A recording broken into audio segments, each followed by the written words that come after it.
He de explicar, pues que soy la música, que de tonos, voces y mensuras hago un compuesto armonioso. Facultad subalternada a la aritmética, gozo sus números, pero uniendo lo discreto y lo sonoro. Mido el tiempo y la voz mido. Aquel, breve o espacioso. Aquesta, intensa o remisa. Estos versos tomados de Sor Juana, de su poema Encomieste con la Condesa de Gálvez, son muy apropiados para el tema de lo que quiero conversar con ustedes hoy. Sor Juana, la música en los conventos, la música en el contexto colonial. Sor Juana escribió este poema para la Condesa de Gálvez, una obra dramática clasificada como parte de las loas en las obras completas. Y este particular interés para ese tema precisamente porque toda la obra está basada en el tema musical. Los personajes son las 6 notas musicales y esos versos que acaba de leer son precisamente parte de un parlamento, de un personaje, de la música. Entonces, Sor Juana nos da una exposición musical muy completa sobre sus visiones, sus teorías musicales, de lo que ella era muy erudita, como sabemos. Pero antes de entrar a hablar de Sor Juana precisamente y la música, en este recinto donde nos encontramos ahora, con esos instrumentos musicales acá, el positivo detrás mío, por ejemplo, este templo fue lleno de música durante el periodo colonial. Como todos los templos de los conventos de la época, las monjas se dedicaban varias veces al día a venir y cantar y realizar sus liturgias, su vida diaria religiosa. Afuera del templo también, en coro alto y bajo, pero en las celdas, en el patio, en los locutorios, se interpretaba música. Tenemos mucha evidencia de los viajeros del periodo, de los documentos históricos, de los archivos de los conventos, que se habla y se hace referencia de la actividad musical. Sor Juana misma, en la carta, en la respuesta a Sor Filotea, por ejemplo, se queja de que ella estar estudiando y las vecinas en la celda de la Par, las monjas, estaban cantando o tocando instrumentos. La actividad musical era entonces muy rica, muy intensa, así como el teatro y como otras actividades artísticas en la vida conventual. Pero aparte de esas actividades que podemos llamar la música de celda, la música privada, la música que se hacía cotidianamente, existía otra actividad, el otro mundo, que era el que se realizaba aquí en el templo, la música que yo llamo la música de templo precisamente, en el que todas las hermanas religiosas participaban diariamente, pero había un pequeño grupo de selectas monjas, las monjas cantoras, las madres músicas, que eran escogidas para realizar la función profesional de la interpretación musical, dirigir el coro, hacer la polifonía, cantar villancicos para ocasiones especiales, tocar música instrumental. Era común que algunas de esas monjas cantara y además tocara un instrumento, o 2, 3, hasta 4 instrumentos. Muy pocos espacios habían para ellas.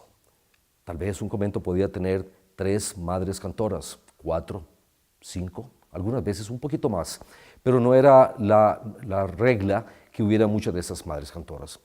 Una vez que entraban al convento, quedaban comprometidas para siempre de realizar esta función profesional, esta función musical. Importante de muchas maneras, porque nos revela la importancia que tenía la música en los conventos. Era una actividad que se realizaba a un nivel profesional también, y porque constituía una de las pocas oportunidades para las mujeres del periodo, aparte del matrimonio y el convento, de realizar una actividad profesional por la que pudieran ser recompensadas económicamente. ¿De qué manera? Para las monjas que no podían, por ejemplo, pagar la dote, aquí en el convento de San Jerónimo, una dote típica del siglo XVII podría ser 4,000 pesos. Si una novicia, un aspirante a monja no podía pagar, no tenía el dinero su familia para pagar esta dote, entonces si tenía destrezas musicales a este nivel muy alto, podría concursar cuando se abriera un puesto. Cuando se abría un puesto de estos, lamentablemente, hasta que una de las madres cantoras del convento muriera. Cuando se abría un concurso, la madre superiora del convento escribía una carta oficial, una petición al arzobispo, a la oficina, a la catedral, para pedir que había quedado un puesto y que tenía un aspirante, una candidata para realizar esta función.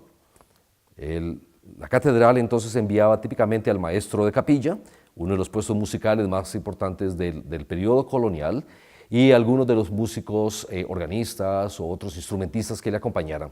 Venían al convento. Obviamente no entraban al convento, sino que se realizaba en algún lugar entre puertas, en algún lugar donde, en un locutorio donde la hermana, la aspirante, en ese momento iba a realizar su examen musical.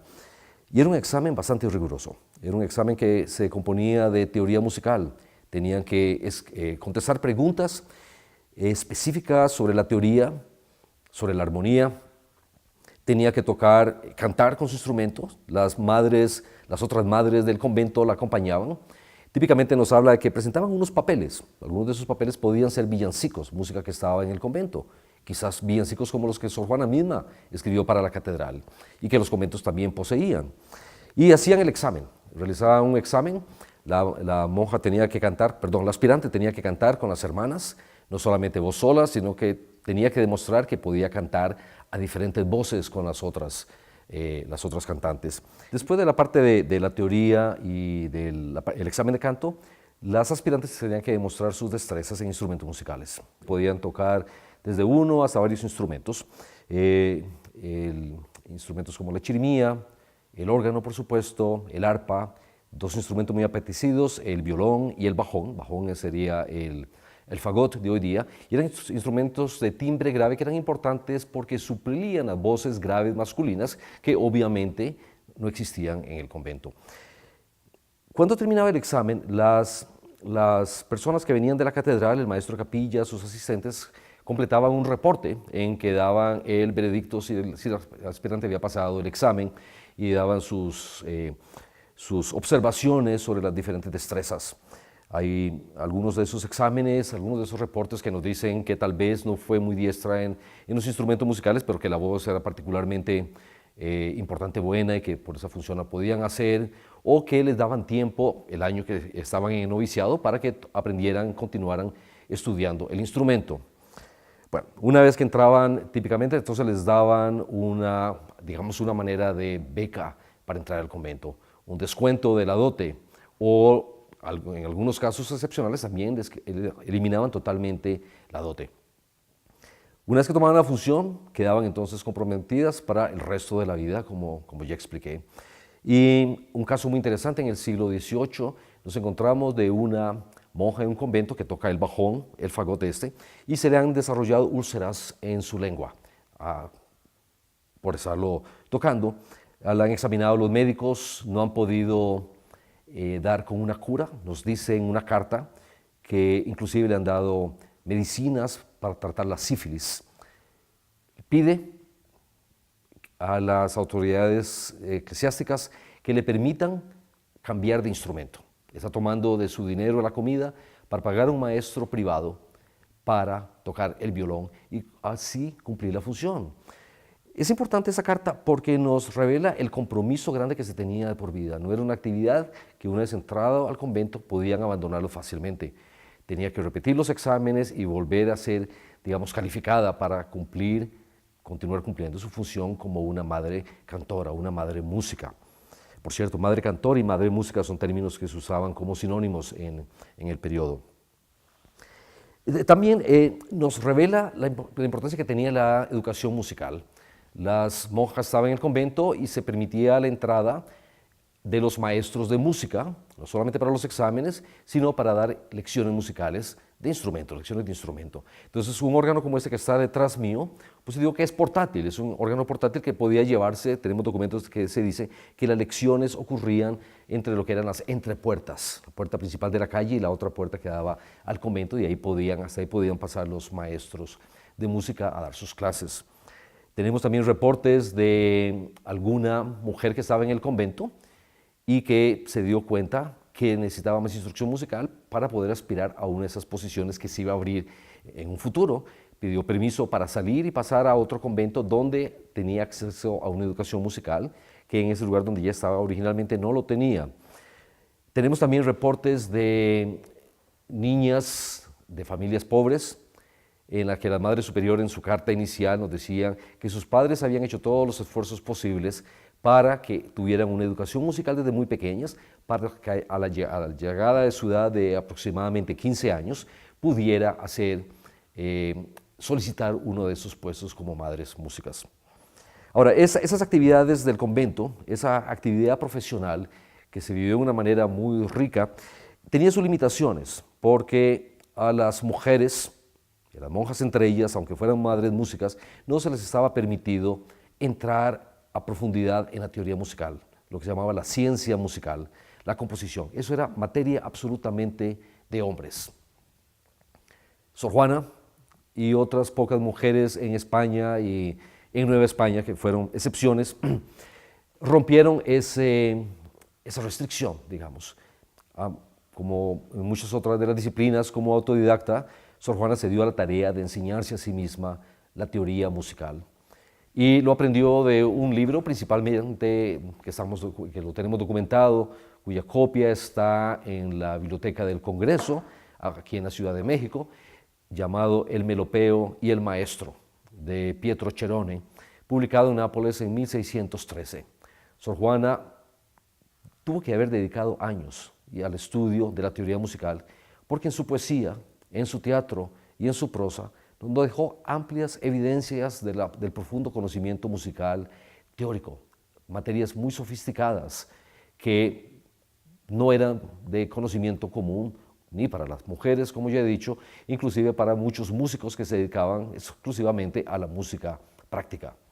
De estos alcances de Sor Juana, de este mundo, Sor Juana fue excepcional también porque nos dejó, bueno, tengo que volver atrás y decir, no nos dejó realmente, porque el tratado musical que ella escribió, del que tenemos algunas referencias de ella misma y de su biógrafo, Diego Calleja, el tratado musical El Caracol se perdió. No tenemos ninguna documentación que hable siquiera del contenido. El padre Diego Calleja, en la que va a ser la primera biografía sobre Sor Juana, la aprobación a la fama y obras póstumas de 1700, hace referencia a este tratado musical y nos dice que, según aquellos que lo vieron, solo por él Sor Juana hubiera llegado a ser muy famosa. Sor Juana nos dejó un poema, el Romance 21, después de sembrar mi amor, a la condesa de Paredes, en la que se excusa de no enviarle el tratado de música, que la condesa lo había pedido. ¿Habrá sido una comisión de la condesa ese tratado? ¿O la condesa se habrá dado cuenta que Sor Juana tenía un tratado musical y le pidió una copia? Lamentablemente, Sor Juana no se lo envía en este poema y se excusa diciendo que todavía no está, que no está listo, que no está digno de las manos de la condesa. Muy estratégicamente, Sor Juana, a través de una serie de preguntas retóricas, nos expresa su conocimiento musical. Comienza diciendo que yo voy a saber de esas materias musicales. Eso es demasiado elevado, demasiado sofisticado para mí. ¿Qué voy a saber si esto y esto y esto? Y a lo largo del poema nos da realmente un discurso musical muy sofisticado. Aparte del Romance 21, Sor Juana usa otra de sus obras, precisamente con la que abrí esta sesión, el poema encomiástico a la condesa de Gálvez, para darnos otra lección musical. A través del personaje alegórico de la música y extensos parlamentos, Sor Juana nos da sus exposiciones muy complejas sobre lo que ella considera la estética musical. Nos habla de lo que ella ve como la correspondencia que existe entre armonía y hermosura. Aunque la armonía va dirigida a los oídos y la hermosura a los ojos, nos dice que es una misma cosa, una misma medida que va destinada al alma. Entonces, valiéndose de ecos neoplatónicos, nos introduce esta idea hermosa que le permite a Sor Juana explorar en su obra poética en general. Cuando leamos, y los invito a cuando lean la obra de Sor Juana, no solamente el Romance 21 o el poema encomiástico, busquen esas imágenes musicales, esas hermosas metáforas, las sinestesias que ella construye con ellos, como el famoso Óyeme con los ojos. Y que estos poemas, esas referencias musicales, les sean un pórtico a ese mundo músico-poético de Sor Juana, de la música de los conventos, del patio, de la celda y del templo. Muchas gracias.